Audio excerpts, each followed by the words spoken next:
এই যে আমাদের বেয়ান, আমরা এখন হাঁটতে বেরোবো, সবাই সাথে থাকবেন।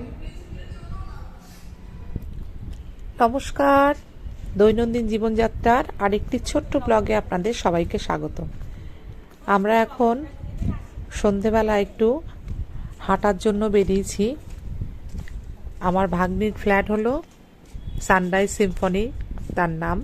কমপ্লেক্সটা ভীষণ বড়, একটু চারদিকে ঘুরে দেখব আর আপনাদেরকে নিয়ে যাব এখন একটা খুব সুন্দর জায়গায়।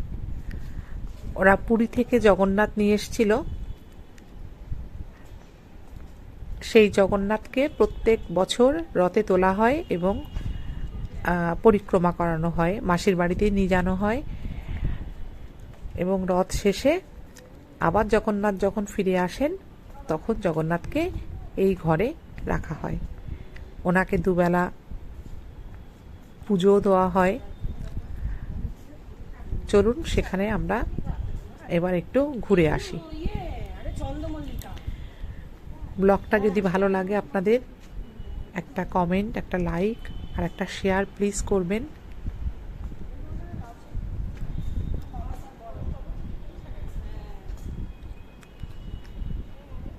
এখানে সুইমিং পুল আছে, এখন জল নেই কারণ সুইমিং পুলটা আবার নতুনভাবে তৈরি করা হচ্ছে।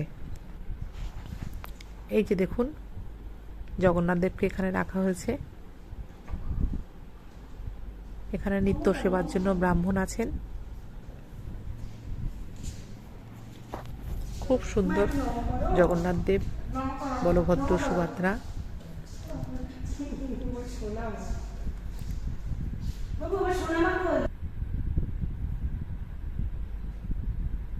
দেখে মনটা ভালো হয়ে গেল। এর পাশেই লাগোয়া একটা লাইব্রেরি আছে, কারো কখনো ইচ্ছা হলে এখানে এসে সময় কাটাতে পারে, বই পড়তে পারে। তার জন্য এই টেবিল, চেয়ার এগুলো সব পেতে রাখা থাকে। আর ওই যে দেখছেন, ওই ঘরটাতে জগন্নাথ দেবকে রাখা হয়েছে। এই যে বাচ্চাটিকে দেখছেন, ওর নাম আদ্যা।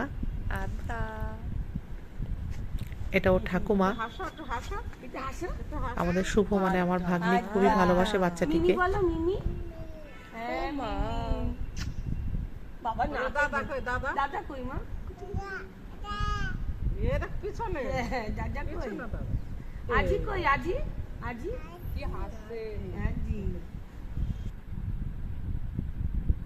আর এত সুন্দর ফুল ফুটেছে যে আমি আর ফটো না তুলে পারলাম না।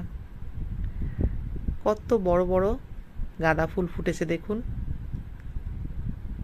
আরো অনেক ফুল ফুটেছে, কিন্তু রাত্রিবেলা আপনাদের সবগুলোকে দেখাতে পারলাম না।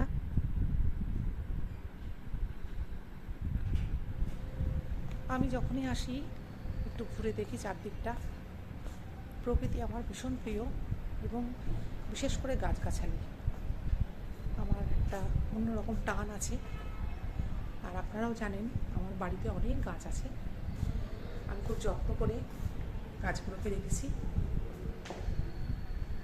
সবাই ভালো থাকবেন, সুস্থ থাকবেন।